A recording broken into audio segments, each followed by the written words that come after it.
Hey, dear listeners, Jono and Jason here to let you know that the Tanakh Tour will be happening again at 2016 this coming November. Are you excited, Jason? I'm super excited. I'm excited because I'm going to get to meet a load of people who normally I only get to interact with on the internet, and many of them I don't even get to interact with. And so the idea that some of them are going to join us as we tour around the Holy Land and have a look at our Tanakhs and the context of the land and the food and the people that we're talking to, that's mind-blowing for me. I can't wait. The last Tanakh Tour was just so much fun. Rabbi Tevye Singer will be with us as well as other special guests. So, Jono, someone's sitting at home and they're saying to themselves, I'd really like to find myself on the bus this year with all of my friends and my new friends and my old friends, learning all about the Tanakh and all this cool stuff. How do I do it? Yeah, well, you got to go to the website. Go to truth2u.org. You'll click on Tanakh Tour of Israel 2016. That will take you to all the necessary details. You will leave a deposit, and that will secure your place on the bus with us this November.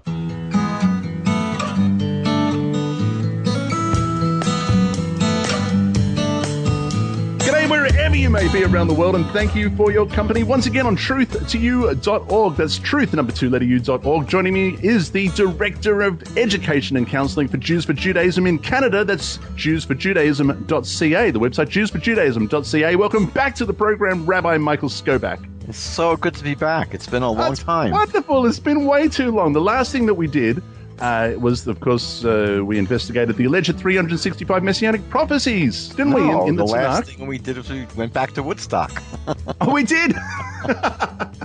We reminisced about Woodstock. People can hear that on our other program, Israel News Talk Radio. The program's called Israel on My Mind, where Rabbi Skobac laments his mistakes of his youth. But you'll have to go there to listen to that. Actually, you know what? I'll put a link on this post. But before that, we did the 365 messianic prophecies in the Tanakh that Jesus supposedly fulfilled in the New Testament. Each and every one of them, 365. Listeners can find that very popular series on truth2u.org. But today we begin a new series. Michael, what is it? So we're going to do, hopefully, God willing, the Book of Psalms, which is 150 chapters. 150 chapters. I think our motto should be, keep calm, read a psalm. I love it. You like that? Keep calm, read a psalm. Yeah, as you say, 150 chapters, divided into 5 books. Not many people know that. I was surprised when I found that out. 5 books consisting primarily of what? Praises, poetry, prayers. Well, the Hebrew word for psalms, because obviously the word psalm is not a Hebrew word. No. The Hebrew word for the book is Tehillim. Now, hang on a second, right there. Where does the word psalms come from, and why does it begin with a P? With a P. You have to blame the English for that. It's interesting because the Hebrew Tehillim is the plural for Tehillah. Tehillah is probably the simplest and best translation would be praise. And so Tehillim literally means praises. And obviously the book is focusing on praising God, praises of God. How that became psalm, I have no idea. I have no idea. If anyone could fill us in on that, we would love to read that in the comments section, because praises obviously would have been a much better translation, and then we could have justified the P. But psalms beginning with P, don't understand. I'd love to know about that. If any listeners can fill us in, Michael. That would be great. And so these psalms, and it's actually interesting that you have probably of any book in the Bible, this has the most chapters, if I'm not mistaken. No other book comes close to 150 chapters. And mostly they were composed by David, King David. Mm-hmm. In many cases, they're songs, really. These are praises, songs that he wrote, poems, and they usually related to events that were taking place in his life. Mm-hmm.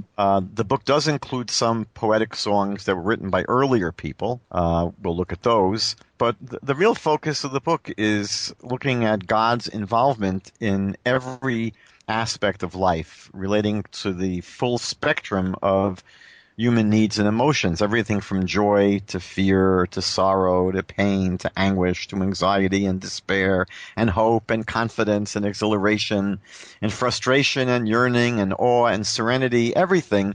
And that's why the book has become so popular. It's such a rich source of scripture for our prayers, because David really experienced everything, and he wrote these very moving poems to really reflect on how his relationship with God both got him through these experiences and led him to thank God for all the successes he had. And so the book became so popular primarily because every human being relates to it personally as a source for their own personal prayers. Many of these songs, by the way, were sung by the Levites in the temple to musical accompaniment. And the music certainly enhanced the emotional content of the Psalms. Now, can I interrupt you there? I think you have mentioned before that the Psalms, and you just alluded to this, they're so popular because they so reflect the human condition that people can find strength when they read that. Oh well, David went through this, and this is what he writes about it here. Is that why, do you think it's included? I've always found it fascinating that the Bible that you find in the hotel rooms, the Gideon Bible, it has the whole of the Christian New Testament, but then it just slips in there Psalms and Proverbs. Is that why Psalms is there, do you think? I wouldn't be surprised. I think that, it's, of all the books in the Old Testament, it's probably the most easy for non-Jewish people to relate to because it's not really... aside from several of the Psalms, it's not really a parochial book. It's a very profound, moving human book. I mean, it speaks in the most primal, basic human needs and concerns. And I think that it's, so rich in terms of material that any person can relate to. So I think...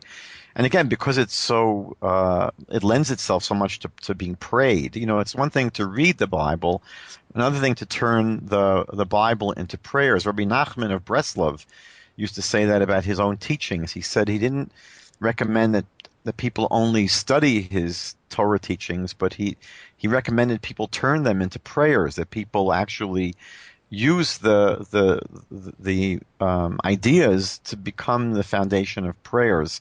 And I think that's so easily related to, and of course, Proverbs, which is we're not going to cover that now. Very, very sort of easy to relate to maxims and observations of wisdom for how to live. So those books, I think, are just so accessible that maybe that's why they're put into these Christian scriptures that are given out. But aside from the fact that David has been through everything, through sickness and through being betrayed and danger and depression, everything, he was also the king of the people. And there's a special idea that the king is the heart of the nation. That somehow there's not just a connection between David's experiences, because we all relate to them, but he really is every person. He really is, as the representative of the people, he's the heart of the nation. And so his faith and his devotion that he had through these experiences can be inherited by us if we embrace his songs. There is a really beautiful story. I think it's told in many different cultures, but I heard it first from a good friend of mine, Rabbi Moshe Weinberger in New York. There's a story that's told of this contest that was held in England, I guess before they had television and movies. But, people at one point, they would get together and for entertainment, they would recite poetry. So there was a poetry reading contest in London.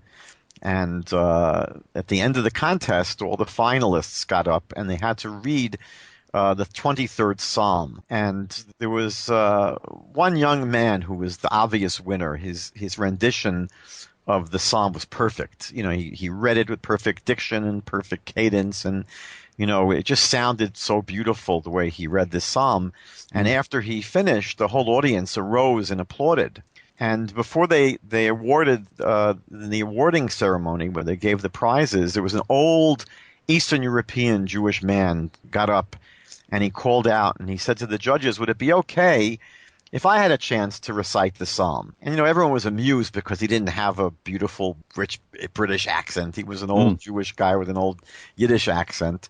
And so they even thought they'd have some fun at his expense. So they said, "Fine, you can go up and recite the Psalm." And he, in a very heavy accent, he went through this kapitel, this chapter of Tehillim, which for people that take the book seriously, it's a very well-known chapter, chapter 23. The Lord is my shepherd, I shall not lack, and he restores my soul, and I will dwell in the house of the Lord forever. And he recited this in his broken English with a heavy accent. But as he was saying in this psalm, as he was reciting it, incredible hush fell over the crowd, and many of the people were moved to tears. And after the prize was awarded to the young man, he followed the old man out into the street, and he said, "Rabbi, you really deserve the prize, not me." And the old rabbi says, "No, not at all." He says, "I wasn't competing. You did a great job, and you read the psalm beautifully, and it belongs to you, the prize." So the young man continued and asked, "But Rabbi, please explain to me why it was that when I finished reading the psalm, the audience cheered, but when you concluded, many people were crying." So the old Jew replied, "The difference between you and me is that I know the shepherd." And that's really, hopefully our goal when we go through these Psalms is not just to, read a book of the Bible, but we're reading a book where David is writing about his relationship to God, who is a shepherd, and God who leads him through every moment of his life. And hopefully we get a chance to know not just David through these Psalms, but a chance to come to know David's Lord, the God of Israel, who's really the God of all of humanity. And so that's why it's such an incredibly beautiful book to study. Yeah, absolutely. Now, in addition to those objectives, we also want to match up events that are happening in David's life with what is being written in the book, so that we really understand the gravity of what he is saying and what he has written. Of course, as you mentioned, it's not just David. There's also Psalms in there we have even Moses, we have Asaph, we have the sons of Korah, and even Solomon are additional authors to what we're going to go through. Moses, yeah, how about that? And so we're also going to, when appropriate, is touch on the Christian perspective, what they would have us believe, what sort of theological twists or trickery might be applied in a Christian study Bible, for example, and just concrete what the Jewish perspective is. And we did a bit of that, didn't we, when in the 365 we did, but I'm sure it will be a little bit more comprehensive here as we go through it chapter by chapter. Shall we begin? Is there anything else you'd like to add there, or shall we begin with chapter 1? I think let's begin in the beginning, as they say. Let's begin in the beginning. Now, as I said, when appropriate, we will touch on the Christian perspective, and therefore I'm going to stick with my New King James Study Bible. Is that okay? That's perfectly fine. Now, before I even begin, Rabbi Skobac, most of the Psalms, if I'm correct, actually have a title formally written into them in the original Hebrew. Not so with the first Psalm. Is that correct? That's actually interesting. So not all the Psalms do. Quite a few don't. But many of the Psalms do have a superscription or a sort of introduction. It'll say this is a song of so-and-so, and it's they'll often indicate what kind of musical instrument was used, in the introduction. So there are many of the Psalms will have some kind of introduction, and this one doesn't, and I think it's significant why it doesn't. Maybe we'll have a chance to touch on that. But yeah, we'll try to, if we can, think about when it's relevant, what instrument was used and why that instrument, what event in David's life may have been the event that prompted or was relevant to the psalm. It's interesting. This psalm, according to rabbinic tradition, is probably the most important psalm in the whole book, and it may be why it's the first chapter. And I think that the fact that there is no title and there is no there's no connection of this psalm to any particular person, meaning it doesn't say it's a psalm of David or it's for David. It begins Ashrei Ha'ish, fortunate or happy or praiseworthy. There's so many ways of translating this word Ashrei. It's actually, we could spend an hour discussing the translation. But most Bibles you'll find have it as either happy or fortunate or acclaimed or praiseworthy or blessed or contented or praised. But so basically, it's speaking about the person, Ha'ish, and it's generic, meaning that this is really a message for all people. It's not something that's relevant specifically to David. And I think that's why there's no title here. And if you could wrap the whole book of the Psalms up into a short chapter, this serves very nicely as an introduction to the entirety, don't you think? I think more than that, actually. I think that this chapter is really a summary of the whole Bible, basically. Oh, wow. Okay. Well, let's get into it. Let me read it, and I'll let you unpack that. So in my New King James Study Bible, it begins with, "Blessed is the man who walks not in the counsel of the ungodly, nor stands in the path of sinners, nor sits in the seat of the scornful, but his delight is in," I'm going to use the word Torah, "his delight is in the Torah of the Lord, and in his Torah he meditates day and night. He shall be like a tree planted by the rivers of water that brings forth its fruit in its season, whose leaf also shall not wither. And whatever he does shall prosper. The ungodly are not so. They are like chaff, which the wind drives away. Therefore the ungodly shall not stand in the judgment, nor sinners in the congregation of the righteous. For the Lord knows the way of the righteous, but the way of the ungodly shall perish." Michael. So, it's pretty clear that the basic theme of this chapter is very easy to sum up. It contrasts the righteous to the wicked, and what makes them different and how their fates will be different. And what's interesting is that there are so many things that when you study the Bible in translation, you don't get that you really have in the Hebrew. And one thing is unusual about the beginning of this chapter is that there is a form of alliteration that you hear in the Hebrew words. It's interesting that it begins Ashrei Ha'ish Asher Lo Halach Ba'atzat Rishaim. So you have the sh sound in this first verse. It comes up, how many times does it come up? It comes up 4 times. 4, yeah. Ashrei Ha'ish Asher, the first 3 words right there. And then a few words later, it speaks about the Rishaim, the wicked. Mm-hmm. So some of the commentaries point out that the sh sound is probably one of the only universal sounds or symbols in the entire world, meaning in every language, wherever you go, this will be understood. When people go shh, they're asking for attention. They're calling for quiet. And unless you're from Ephraim and you're trying to cross a bridge. That's another story. Okay. So I think that it's sort of, according to some of the commentaries, it's hinting at the fact that there's an important central message in this chapter. And so the chapter begins with this, audio alliteration asking us to listen carefully, to pay attention to the message here. And one of the things that I think I want to raise as a question now is, it seems on some level that the message here is so simple and so obvious. It's speaking about the great praises, or again, I mentioned that there are so many ways of translating Ashrei. Happy is the man, or fortunate, or praised, or praiseworthy, or acclaimed, or blessed, or contented, or praised. But it's something that's really wonderful about this person. What's so wonderful? And we're told that they don't walk in the way of the wicked and they don't sit in the place of the sinners. That makes you so wonderful that you're not doing the most awful things in the world.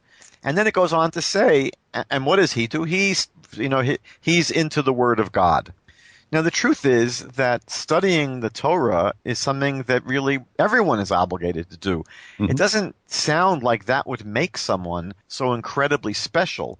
So I wanted to just raise that maybe as a question that we'll work our way through here in terms of what is this really getting at? What is the specialness of this person, that they don't walk and hang out with all these horrible people and they happen to study the Bible? I mean, it seems like that could apply to half the free world. Right. And yet the psalmist here is making a big deal out of this. So what's interesting, another question that I would raise is that the psalm begins by telling us that what is so special about this person is that they have not walked in the counsel of the wicked. They have not gone in the way of the sinners. They haven't stood in the way of the sinners. They haven't taken a seat with the scoffers. Instead of really telling you what's special about this person, the psalm begins by telling you what they haven't done. Now, that's a strange way of explaining why someone is special, why they are deserving of great praise. Mm-hmm. Now, it's true that in the book of Psalms itself, later on in chapter 34, verse 15, David says, Sur me'ra ve'aseh tov, turn aside from wickedness and do good. So it may be that he's following that pattern here in the psalm, in that he begins with, first, what are all the things that this person has not done? Meaning that it begins by telling you they haven't gone in the way of the wicked. It's interesting that in chess players know that the most basic level of playing chess is, first, don't blunder. Right? Don't lose your pieces. Don't self-destruct. Don't get checkmated.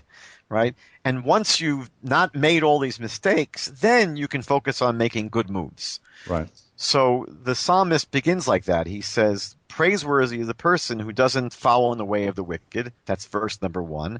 And verse number 2, he says that this is a person that has embraced the Torah of God. And that's doing the right thing. But it's much more than just someone who walks in the way of the Torah. It's really describing someone who's embraced the Torah on a much, much deeper level. Because in English, I have his delight is in the Torah. Exactly. Meaning that this is a person who has made the Torah the center of their life. And they've embraced it and taken it in. Rashi says something amazing here, and Rashi's a commentary from around the year 1000. He lived in France. He wrote a commentary to the entire Bible. So he notices something interesting in verse 2. The verse seems to be redundant, right? It says, in the Torah of the eternal is his desire. So what he seeks is the Torah of God. Mm-hmm. And in his Torah, he meditates day and night. Mm-hmm. Sort of a parallelism in the verse. In the Bible, you'll often have this happen, that the Bible says the same thing in two different ways. Yeah. Genesis 24:16, for example, the Bible says that Rebekah was a virgin, no man had known her. Yep. Well, it's saying the same thing in two ways. So what Rashi points out is interesting, that verse 2 begins that in the Torah of eternal, the eternal, meaning in the Torah of God is his desire. But then it goes on to say, but in his Torah does he meditate day and night. And the Talmud says that really it begins by speaking about the Torah of God, God's Torah. But once a person immerses in the Torah and commits himself to a life of trying to really understand it, it becomes their Torah. So the verse describes the Torah in its second half of the verse as b'torato, in his Torah, meaning that you could read it as his, meaning the Torah of God. But the way the Talmud understands it is that it becomes his. It becomes the studier, the one that's seeking it, the one that desires it. Right. And interesting. Okay. And it goes much deeper, because what it's really saying here is that the fortunate person or the blessed person or the praised person is the one who really takes the Torah and makes it part of himself. Mm-hmm. They totally internalize the Torah, and they become a different person. There are a lot of people who study a lot and they know a lot, but they've never internalized the Torah. Right? There are scholars who know a lot, but it never becomes part of them. There's a famous story where there's a young budding scholar, and he comes up to an old rabbi and he boasts to the old rabbi, Rabbi, I've gone through half the Talmud. There are 63 tractates of the Talmud. So he says, I've gone through half the Talmud. And the old rabbi says, yes, but did it go through you? Meaning that it's not just a matter of knowing something intellectually. It's a matter of internalizing something. That's why the Bible says in Deuteronomy chapter 4, I think it's verse 35, that you have to know, but then you have to take it to your heart. It's not enough just to know something intellectually, right? There are plenty of people who know it's wrong to steal, but they'll steal anyway. It only becomes something that's going to impact them when that knowledge becomes something they feel, and they are not just aware intellectually that stealing is wrong, but they're emotionally repulsed by the idea. It sickens them. And so what our sages speak about is a difference between what they call chachma and dat. Chachma is just knowledge. Dat is from the Hebrew word to know. Chachma really is more information, wisdom, meaning people that have a lot of information, have a lot of wisdom. They're smart, they know things. But people that have dat are people that in the Bible, their experience. Right, because knowledge in the Bible, right? Adam knew his wife Eve. Knowledge is always the idea of connection. So there are people who know things, but they don't connect to it. And so the goal of really Torah learning is not just to learn the Torah, not just to master the information, but for the information to penetrate us and to change who we are. And it was interesting. I'm going to interrupt you just for a second, because it's just that raises a conundrum that I can never wrap my brain around. That there are people, everyone knows people that know so much about a particular subject, and let's talk about the Torah, and yet it doesn't penetrate, and they have no problem with a ham sandwich. I don't know how to let that settle in my head. And what is it that allows the penny to drop? It just blows my mind thinking of. It's one of those things that I often get caught up thinking about, and it frustrates me. Well, it doesn't just frustrate you. I mean, what is the focus and goal of so many of the moral teachers of Jewish history was exactly this question, meaning that what they were bothered by was, how do you actually change people? How do you get people to be different? And you take a book, for example, like the Mesilat Yesharim, the Pathways of the Righteous. And that's the entire focus of the book. He says, interesting thing he says in the beginning. He says, when you study this book, he says, you will not learn one new thing. He says, there's no new information you're going to get in this book. He says, all the things I'm going to write about, you know already.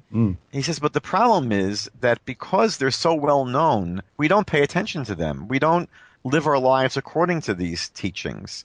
And he says that his goal in the book is really to help you internalize the teachings so they become you, and it will impact the way you live.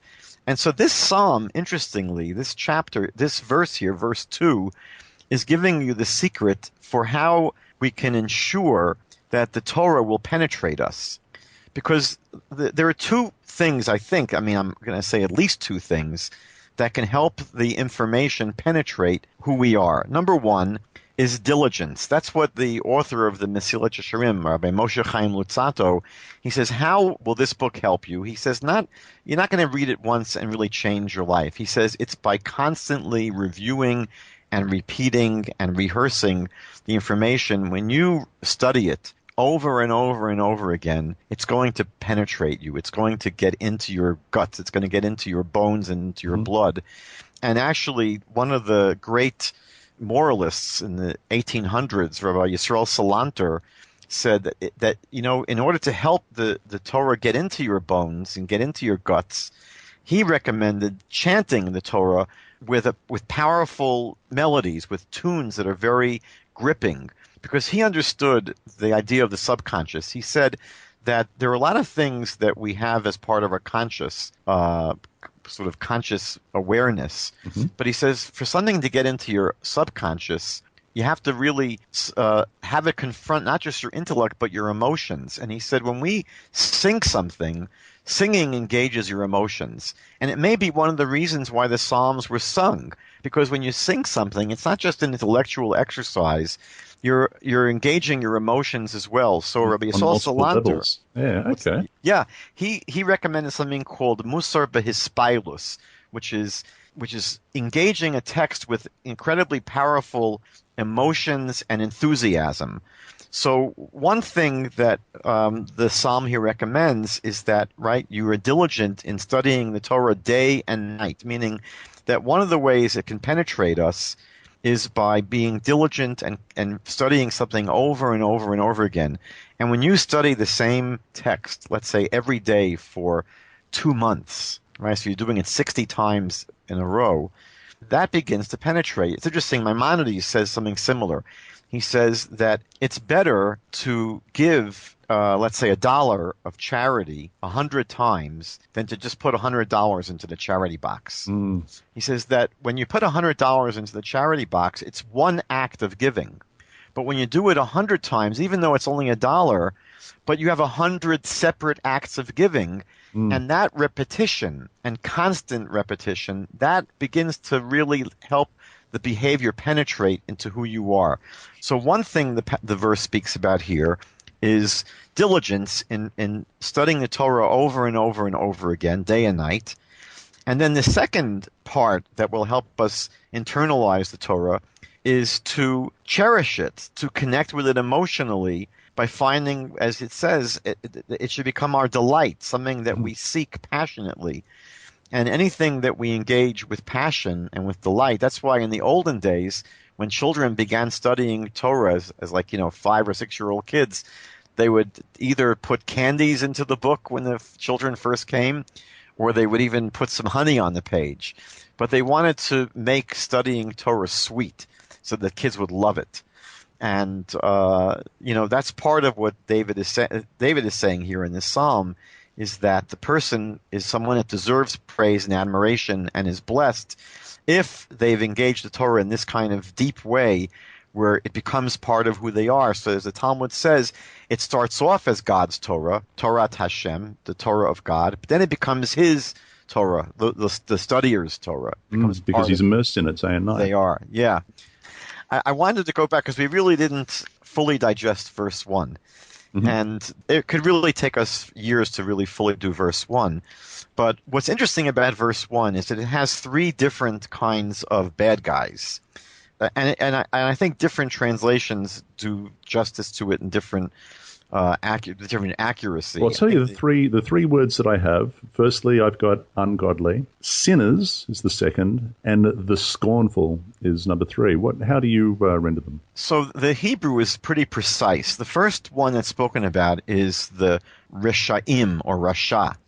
And the Rasha, basically, in the Hebrew sense of the word, is speaking about someone who does wrong on purpose. They do wrong intentionally. They know it's wrong.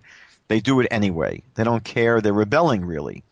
And it's interesting that it speaks about the counsel of these evil people, of these wicked people, because people that are really wicked on purpose, they make like a philosophy out of it, and they want to suck other people into them. They want people to join them. So it's saying those who don't walk in the counsel, the advice of these wicked people, because they're very interested in having other people join them in their wicked activities. Or it could mean atzat rishaim, the assembly of the wicked, not the advice or counsel, but it could be there's a gathering. But again, you see that these people like to associate with other, like-minded criminals. And what's interesting is not just these 3 levels of wickedness, but also how they're described. So one is to walk. Right, walking is associated with the counsel of the wicked, and then it speaks about the chataim. Now, this is not really the same level of wickedness. A chet in Hebrew in the Bible, a chet is a mistake, and it's usually referring to someone that sins unintentionally, meaning not that they didn't intend to do what they're doing, but they weren't aware that it was wrong. They were ignorant. So these are people. Is there a connotation of carelessness as well there? Yes. Okay. They're careless in that not that they didn't know what they were doing, but they were careless in that they didn't know that it shouldn't have been done. Meaning that it's saying they should have known better. They should have known better, exactly. In the book of Leviticus, for example, chapter 4, the whole chapter is dealing with the sin offering, the offering that were brought by this person who committed a chet, which is an unintentional sin. So, for example, the Rasha, the evil person spoken about first, the one that knows it's wrong. So, for example, the Rasha would be someone who knows it's wrong to steal, and they go ahead and that's why they do it. They do it intentionally. Okay, yeah. As opposed to the careless person who should have known better, and they've picked something up and taken it which wasn't theirs. Right. So, or it could be, let's say, the person who knows that you shouldn't, cook on the Sabbath. Cooking is forbidden, according to biblical law. But they do it anyways. I don't care if God prohibits it. I'm going to do it anyway. The sinful person is the one who either didn't know it was wrong to cook on the Sabbath, or they knew that they shouldn't cook on the Sabbath, but they didn't realize today was Saturday. They thought today was Sunday. So it's just a matter of ignorance, and it could also apply to the person who was overtaken by their impulse. So it's not that they really wanted to rebel against God. It's just that they were, their impulse got the better of them. They weren't really someone who was looking to do the wrong thing. So it seems that the second phrase is describing someone who's less really wicked than the first person. And here it speaks about standing in their way. So it's not speaking about walking with them, but it's standing. Lo amad doesn't stand with them. And the last category is the Moshav Leitzim. Now, that's a hard one to translate. Usually, Leitzim are scoffers, people who are not serious, people who take everything as a joke. They are cynical, they're clowns, they make fun of everything. But interestingly, these are people that are not being described as people doing the wrong thing, meaning that these are people that may have never even done the wrong thing, but they make light of everything, and they are jokers, and they're scoffers, and they are cynical. And so this might be the sort of the weakest level of sin. And here it describes their gathering. In a place of these leitzim, he does not sit with them. And one commentary, though, the Ibn Ezra, who lived probably in the 1100s, I think.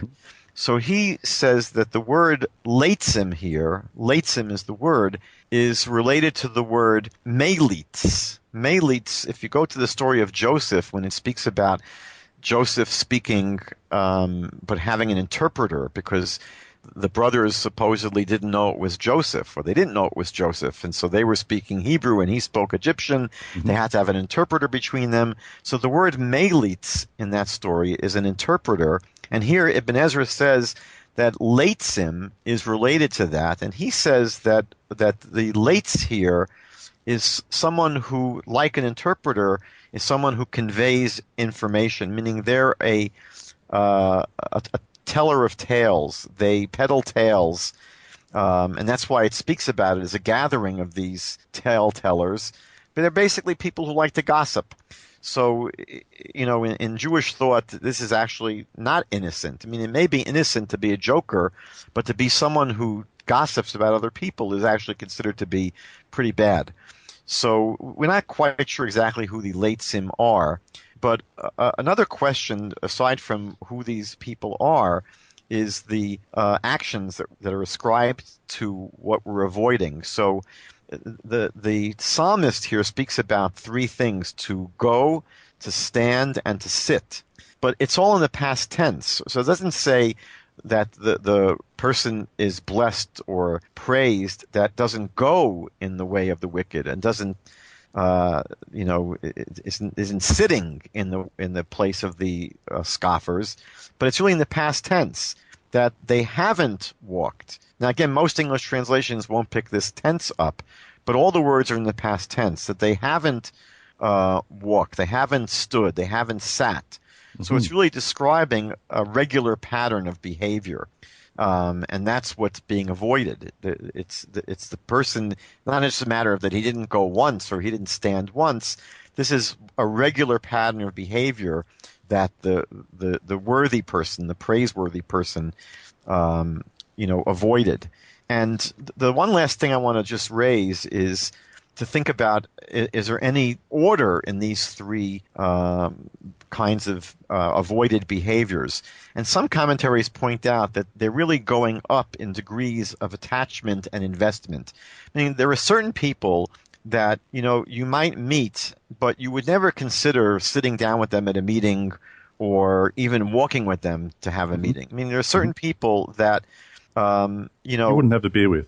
Yeah, you wouldn't hang out with them. But Mm. you know what? You may never sit with them at a meeting. That's a real investment of time. Hmm. And that's the last category. Those were the scoffers that you didn't sit with at their meeting place.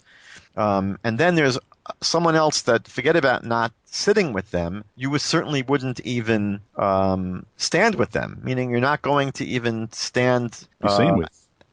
Yeah, you're not going to hang out with them and, Mhm. stand next to a tree and talk to them.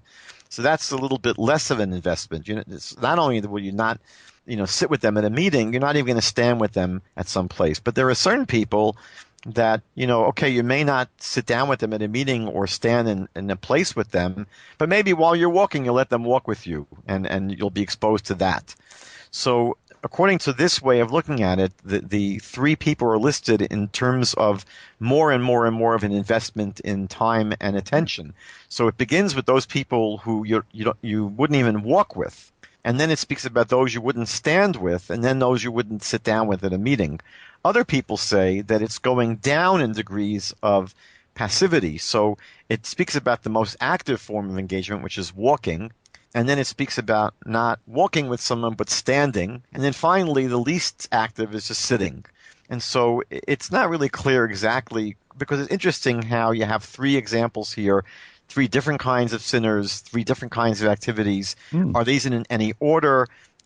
Is there a message in terms of the order? It's sort of open for a lot of interpretation.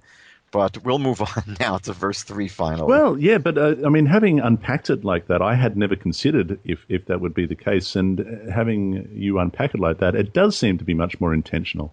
And I've never considered that, so thank you. Now, verse 3, I'm just going to read it again. It says, "He shall be like a tree planted by the rivers of water, that brings forth fruit in its season, whose leaf also shall not wither, and whatever he does shall prosper." And it reminds me, Michael, of the if I may read from Joshua chapter 1, because I think it kind of elaborates verse 3. And if I read from let's say verse 7, it says, "Only be strong and very courageous, that he may observe and do according to all the Torah which Moses my servant commanded you. Do not turn from the left hand or to the right, that you may prosper wherever you go. This book of the law shall not depart from your mouth, but you shall meditate in it day and night." There it is again. "That you may observe to do according to all that is written in it. For then you will make your way prosperous, and you will have good success."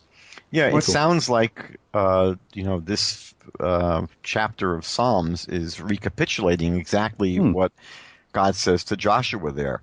And again, both of these verses are speaking about the great success that will come to someone who follows this prescription. Now, it's interesting that verse 1 really spoke about this person that's really going to be blessed. And I think there it's really speaking more in spiritual terms. And it could be that when it speaks here in verse 3 about the person being prosperous and successful, it may say here not just spiritually are they going to be blessed, which was the verse 1, but here even in material matters, physical matters, they're going to be successful in that part of their life as well. It's interesting that Rashi again points out here that there are two words in Hebrew for planting.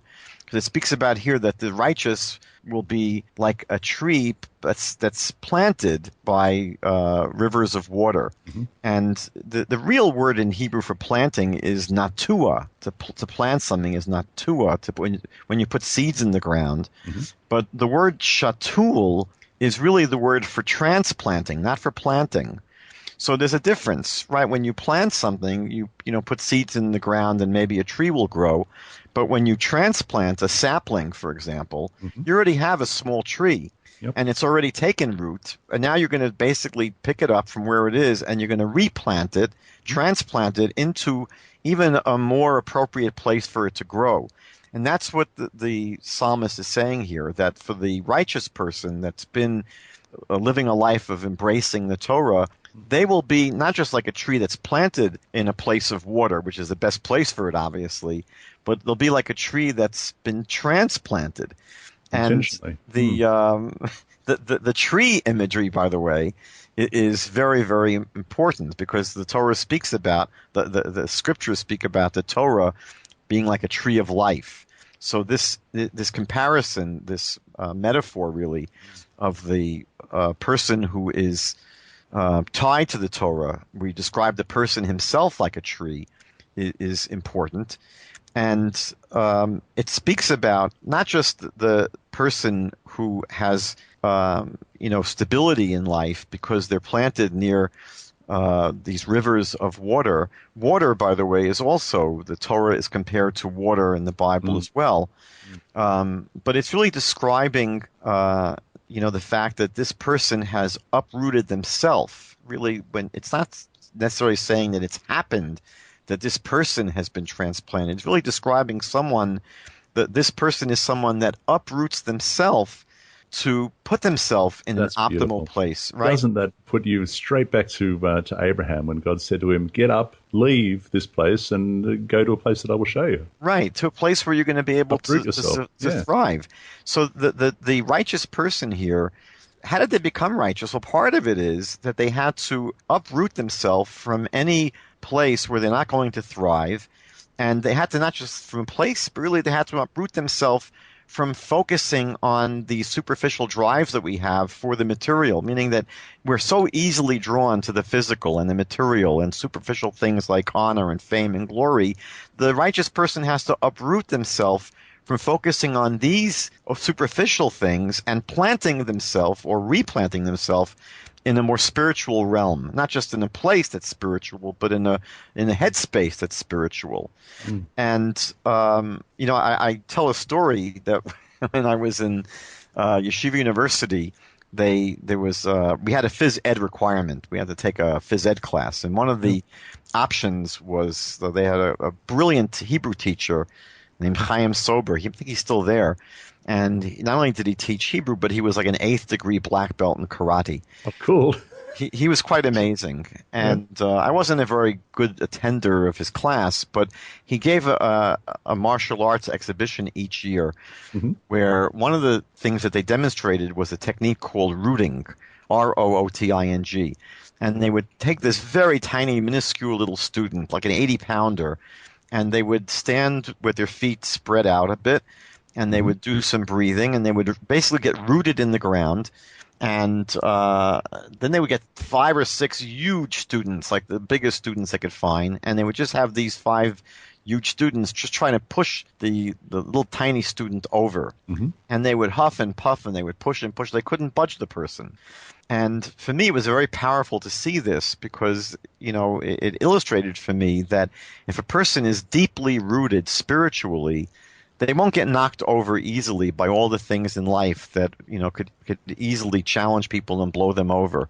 I'm familiar with what you're saying. My boys have done karate, and one of the very first things that they practice is a proper stance by which they stand, as you say, with their feet apart, just a little, legs bent just a little, breathing, arms in such a way so that you're standing the strongest possible way, so that, as you say, they don't get pushed over. It's a beginner's technique and a very necessary one. Yeah, to do the rooting technique is it takes a little bit of practice to learn that. When I was in Australia years and years ago, I actually told this story to a Jewish high school class. There was a gathering of about 400 or 500. The whole school gathered, and I was given like 10 minutes to speak to the school.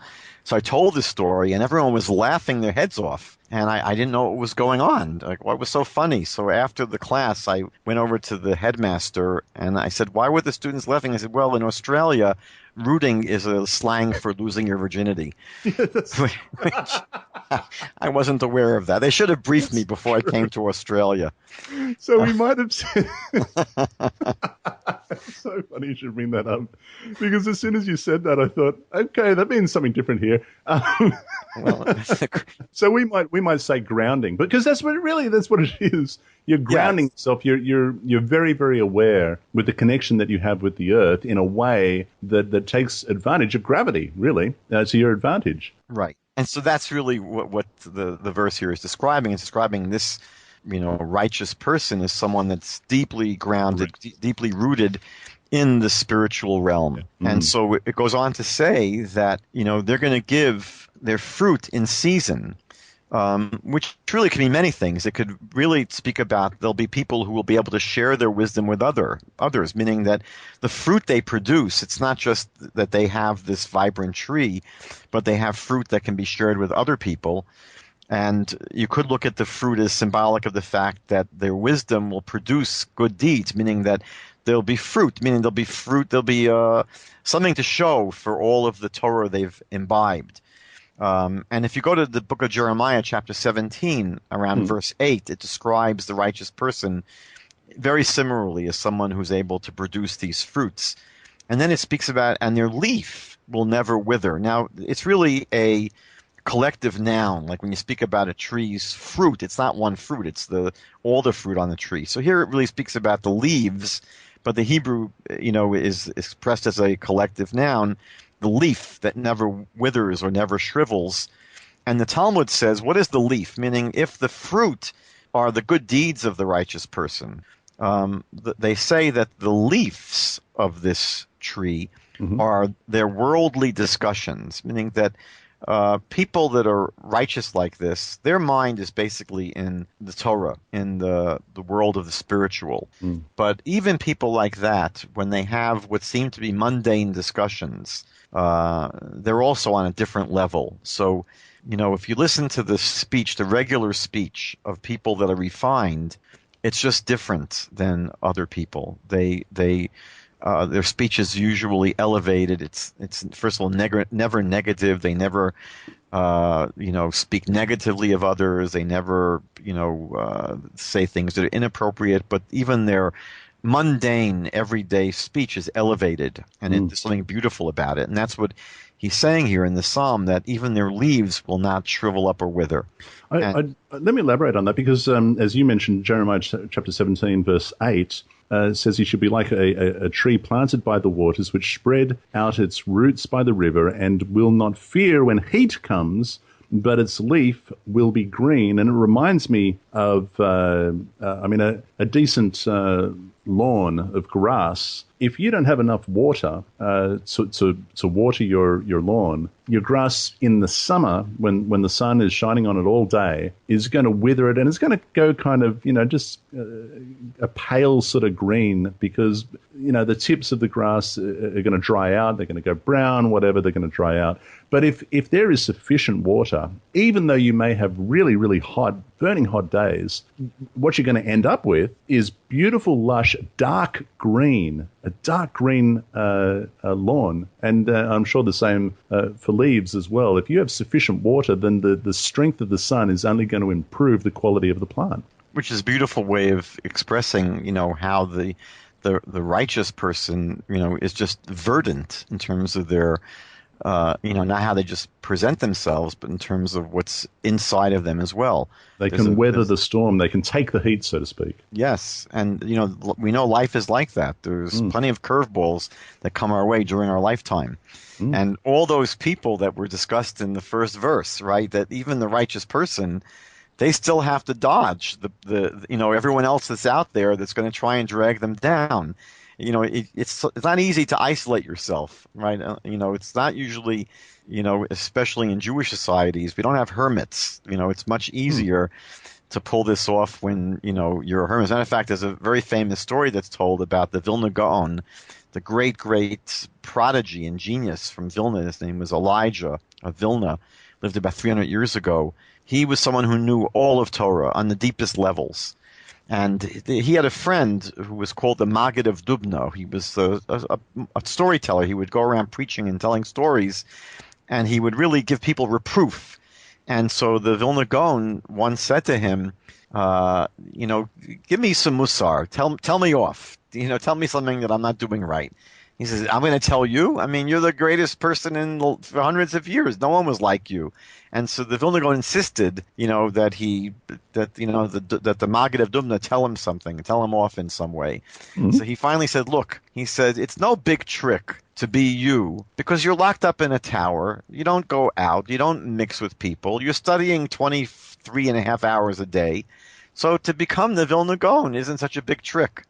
If you were someone who spent their whole day, among the people and, having to deal with all the people in the world, it wouldn't be such easy to pull off what you've pulled off. And in one version of the story, the Vilna Gaon says to him, well, I'm not a magician, I can't, it's not so easy to do that. But it's unusual. Most of us can't live an isolated life. And so the righteous person that does plant himself or transplant himself into a place that's deeply rooted where there's a lot of water for them, they have to still, avoid all of these challenges that can easily knock them off their game. And that's really the challenge. Mm. So in verse 4, the psalmist tries to contrast the deeply rooted, sort of productive, righteous person to the evil ones, to the evil people. He says that they will be like the husks or chaff that are driven away by the wind. When you have wheat, the chaff is what protects the wheat. And when you thresh the wheat, the chaff basically blows away because it has no real substance. So that's the imagery here for the wicked people, for the people who are, really not striving to grow spiritually, and really, in this case, describing someone who is consciously wicked, that they have no substance. And as opposed to the righteous person who is deeply rooted and who will thrive and who will produce, this person has no substance whatsoever, and they just get blown away in the winds because there's nothing really there. It's a very stark comparison. Can I interrupt you? Because I'm looking at verse 4 and 5. Again, we have standing in judgment in verse 5. At the end of verse 5, we have the word congregation again, nor sinners in the congregation of the righteous. Now we have congregational council in verse 1. We have standing in verse 1. And then it goes on to talk about, in verse 1 it says, nor sits in the seat of scornful. Is there anything in verse 4 that would parallel to that in any way, thereby picking up some sort of intentional parallel here from verse 1 to verse 4? Well, it's funny because the psalm begins with these three categories of negative people, but they really drop the scornful people. That one gets lost, and the psalmist only really speaks later on about the wicked people who are intentional sinners, and the chataim, the sort of unintentional sinners. Uh-huh. So, and it's interesting that the words in Hebrew are similar but not the same, meaning that when it speaks about the assembly of the wicked, it's called atzat rishaim, an assembly of the wicked. Mm-hmm. But in verse 5, when it speaks about the assembly of the righteous, it's adat, a community really. Mm-hmm. And Ada is a community. So the words are similar, atzat and adat. I never saw them really contrasted in the commentaries, but there are so many words that this happens with in the psalm. I didn't mention this earlier, but one of the things that happens is that it's interesting that we speak about not going in the atzat rishaim, the advice or the counsel of the wicked, in the verse. Now, it speaks about the righteous people in verse 3 as like a tree, an eitz. So there's almost a contrast between the counsel of the wicked and the righteous that is compared to an eitz, a tree. Mm-hmm. So these words in Hebrew are very similar. Eitzah is advice or counsel, and eitz is a tree. Right, okay. So again, in English, this would never ever come up, but if you're sensitive to the Hebrew forms, there are a lot of Hebrew similarities and contrasts that really are, I think, very pregnant for exploration. Yeah. It just depends on how deeply you want to go into the psalm. No, that's okay. No, I was just curious. That is interesting, though. And also just the imagery of that. A tree spreads out its branches, its leaves. You find shade under a tree. People gather under a tree and they talk, and there's your counsel, perhaps. Yes, for sure. In verse 5, right, it speaks about the congregation of the righteous, right? Because you're right, if we're like a tree that has this shade and has these fruits, It is the kind of place where people will gather. It's interesting. Commentaries have a hard time understanding verse 5. What does it mean here when it says, therefore, the wicked will not stand in judgment, and the sinful in the congregation of the righteous? So one explanation is that, when the final judgment of mankind takes place, what it's saying is that the people who are sinful will not be able to blend in with the righteous people. They may think that they could sort of get by blending in. There's a great story that's told about a teacher that's going to give a final exam to his class, and he has to go out of town, so he hires a proctor. And the students are all assembled in this big room, and the proctor gives the instructions that was left by the teacher. The proctor says, look, the teacher explained that you're going to have exactly 1 hour to write this exam. He says, you have to be finished in an hour. He says, if you take longer than an hour, then you're going to be failed. He says, I'm going to give you a 10-minute warning, and then I'm going to give you a 5-minute warning, but then I'm going to tell you the time is up and you have to put down your pens, otherwise you will be failed. So he gives the tests out to all the students, and they're all writing, and then finally, after 50 minutes, he says, okay, you have a 10-minute warning, and everyone's writing really fast now. And 5 minutes later, okay, it's 5 minutes to go, and everyone's really writing quickly. And he says, okay, after 60 minutes are up, pens down, and everyone puts their pens down. And they slowly begin walking up to the front of the room and to give the proctor their tests. And there's one fellow in the back of the room that's still writing. And he's going for another 5, 6, 7, 8, 9 minutes. Mm-hmm. And he's very casual. And after everyone's left the room, he just sort of saunters up to the proctor and he hands the proctor his exam. Mm-hmm. And the proctor says, are you kidding? He says, I gave very clear instructions that you only have 60 minutes. And I'm going to give you 2 warnings, and you can't spend 1 second more than 60 minutes, and if you do, you're going to be failed.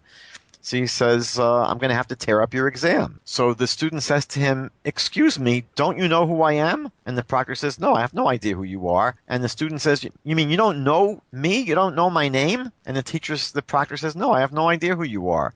So the student takes his exam and he quickly puts it in the middle of the pile of all the other papers and he leaves.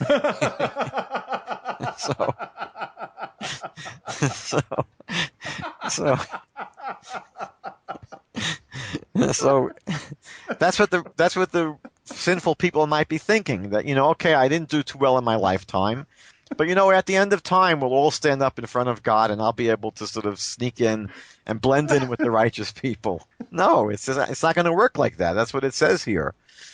That was very funny. It's interesting also. I love that story. That's great.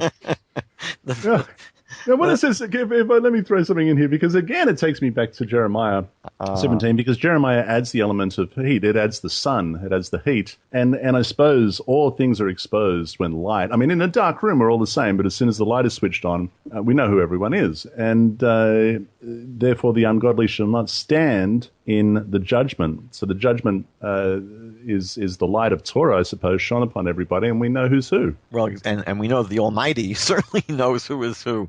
So right when at the end of time, everyone's faults will be very clear and evident to the judge.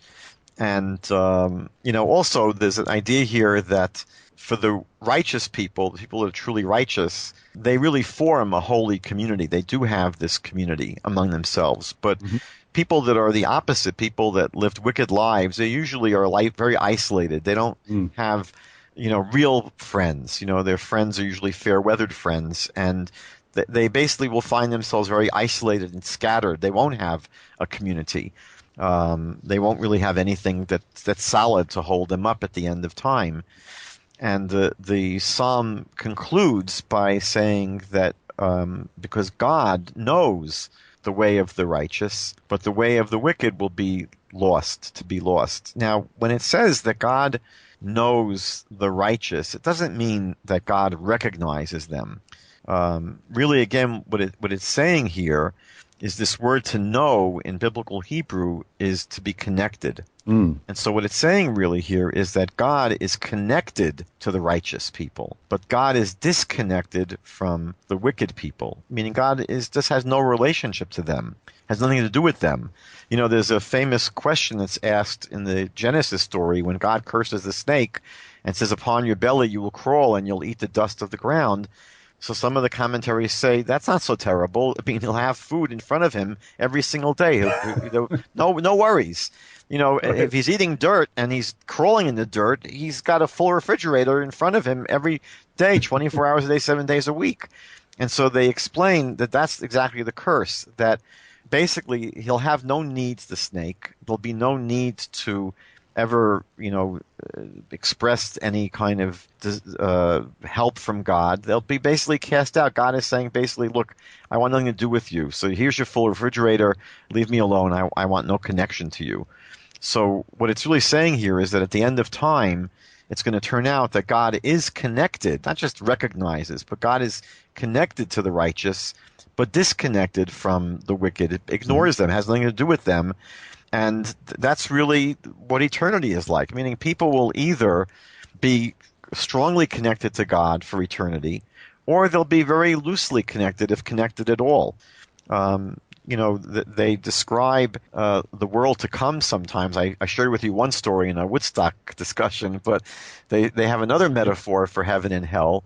They say heaven and hell is the same place. It's basically this big house of study, and all you do in the next world is you're sitting with God and you're studying scripture, studying the Torah. Mm-hmm. So for people from who that was important during their lifetime, that's going to be bliss. I mean, during my whole lifetime, I got to meet some great teachers and great sages and great, friends to study with. But now I'm studying with God. It doesn't get better than that.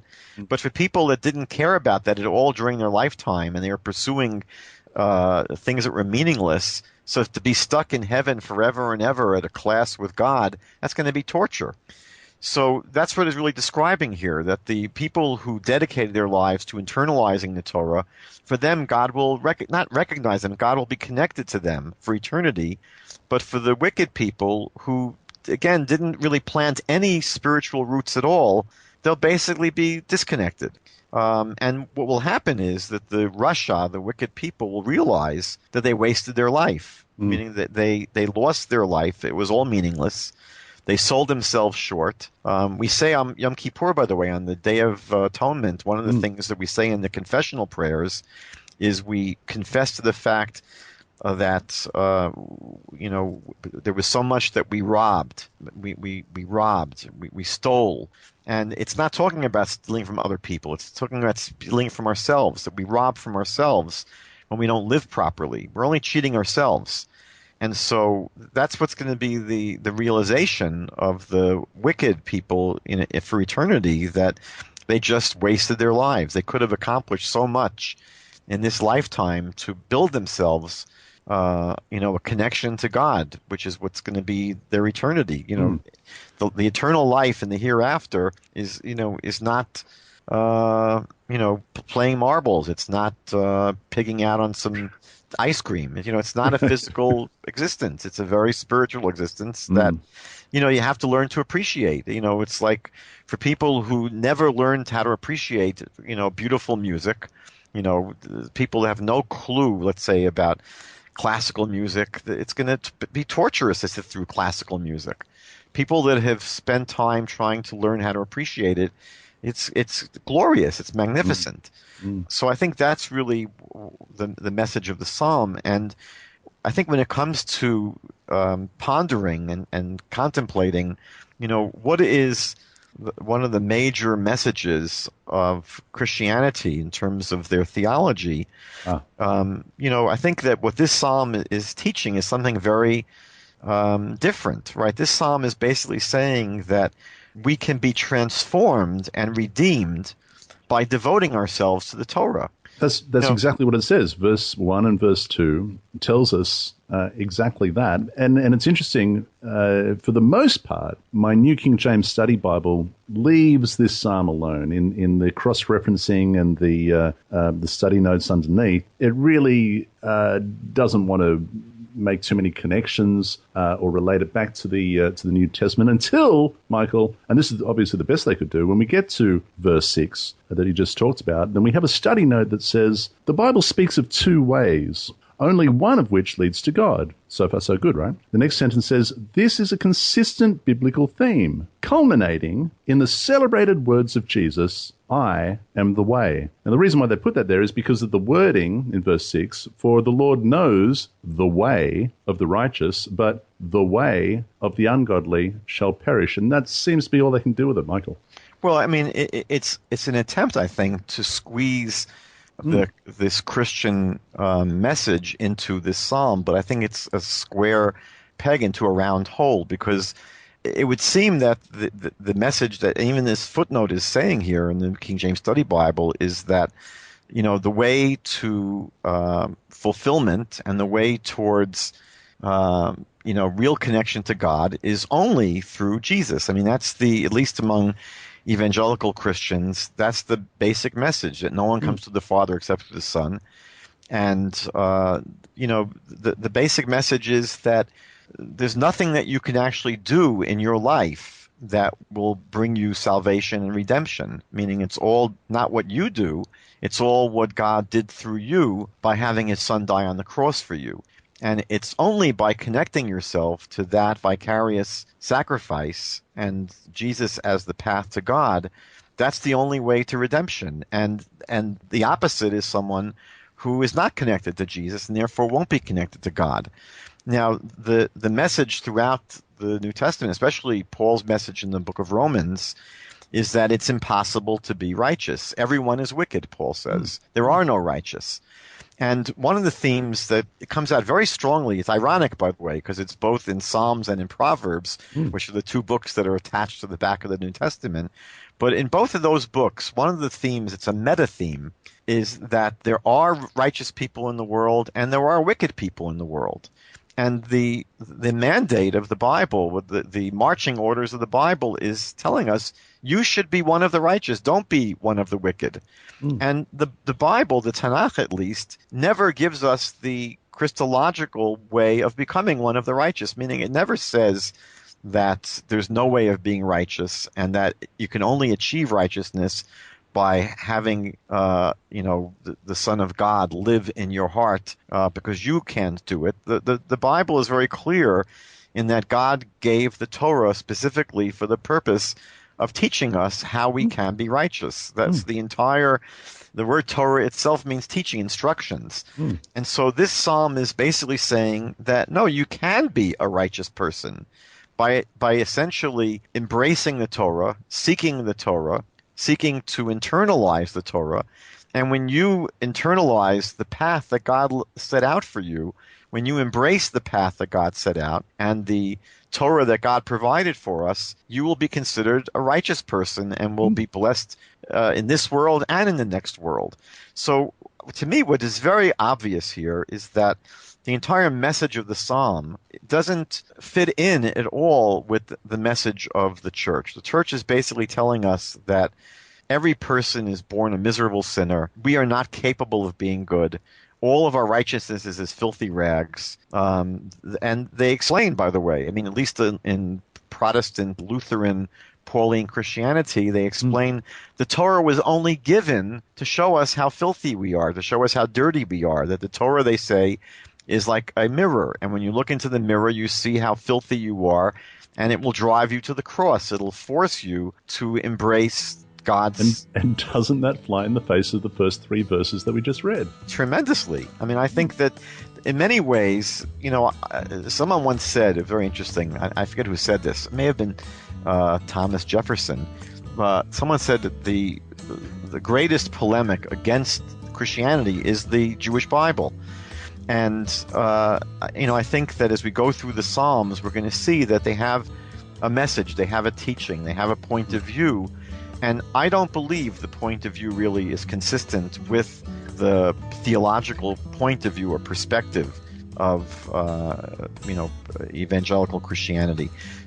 So I think that this is, a very short psalm. It's only 6 verses, but I think it's very powerful because it's packed with this message about the Torah being potent and the Torah being, the way in which we can be considered righteous by God and we can achieve eternal life and salvation and redemption. And there's no implication here. There's no hint here that, I'm sorry, boys and girls, the Torah is nice, but it's not going to work. It's not going to do it for you. You're going to have, God send his son in to die for you in order for, for you to make it into the next world. So I think that's what, for me, comes out very clearly in this psalm. Thank you very much, my friend, Rabbi Michael Skobac. It's wonderful to be have you back on the program. I look forward to doing this again when we get into Psalm chapter 2. Jews for Judaism in Canada. The website is jewsforjudaism.ca. Jewsforjudaism.ca. Again, thank you, my friend. And until next time, dear listeners, be blessed, be set apart by the truth of our Father's word. Shalom. I didn't know if I should have shared that story about losing your virginity. But I have to tell you, when it happened to me, I told the story and I said the word rooting 3 times. And you had about 700 kids that were just losing it. They were laughing so hard. And I was mystified. I couldn't understand what was so funny. So the principal very sheepishly, he very sheepishly said, well, see, here in Australia, it's a... Yeah. It always pays to check out the colloquial expressions of the country before you go there and talk. All right.